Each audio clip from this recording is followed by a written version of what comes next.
राधे राधे दोस्तों, मैं आज आपको बैसाख मास कथा अध्याय 3 सुनाने जा रही हूँ।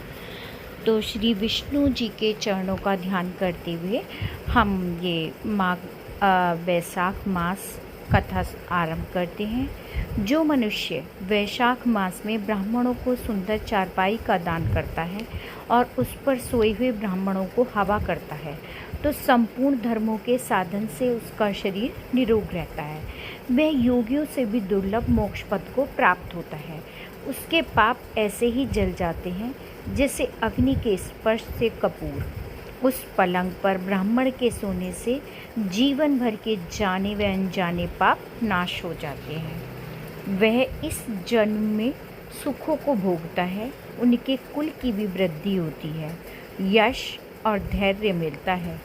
जो वैशाख मास में ब्राह्मणों को सुंदर तकिया दान करता है, उसके सभी पाप नष्ट हो जाते हैं। बिना उसके मनुष्य सुखपूर्वक सो नहीं सकता और पृथ्वी का राज्य भोगता हुआ 7 जन्मों तक सुखी, धर्मपरायण तथा विजयी होकर अपने 7 कुलों सहित मोक्ष को प्राप्त हो जाता है। जो वैशाख मास में चटाई या आसन का दान करता है, जैसे जल में पड़ी हुई वह भीगती नहीं है, जल से अलग रहती है, वैसे ही वह मनुष्य संसार के सब धर्मी से अलग रहता है।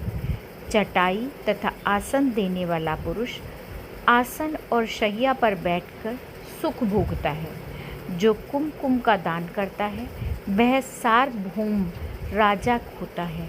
जो जल से भीगी हुई चंपा तथा कुश का दान करता है, वह सब पापों से दूर होकर सर्व सुखी देवताओं की सहायता से मोक्ष को प्राप्त होता है। जो मेष संक्रांति में केतकी और मलिका का दान करता है, जो सुपारी, सुगंधित द्रव्य तथा नारियल का दान करता है, वह 7 जन्म तक ब्राह्मण के घर जन्म लेकर 7 कुलों सहित विष्णु को प्राप्त होता है। जो ब्राह्मणों के विश्राम के लिए मंडप बनाकर देता है, उसका अनंत फल होता है। जो छाया मंडप बनाकर बालू गिरवाकर प्याऊ लगवाता है, वह भी स्वर्ग का स्वामी होता है। जो रास्ते में बाग, तालाब, कुआं, बावली, प्याऊ आदि लगवाता है, मानो धर्म उसका पुत्र ही हो गया। उत्तम शास्त्रों का सुनना, तीर्थ यात्रा, जलदान, सत्संग, अन्नदान, पीपल का वृक्ष लगवाना तथा पुत्र, यह सभी समान है। ऐसी संतान देवताओं के लिए भी दुर्लभ है। जिसके संतान न हो, उनको इसमें से एक काम अवश्य कराना चाहिए। इसीलिए दोस्तों, अपने वैशाख मास महात्म्य को सुनते रहिए और पुण्य प्राप्त करते रहिए। श्री विष्णु जी के चरणों का मैं ध्यान करते हुए यहीं अपने अध्याय को समाप्त करती हूँ। अगले अध्याय में मैं आपको मिलती हूँ।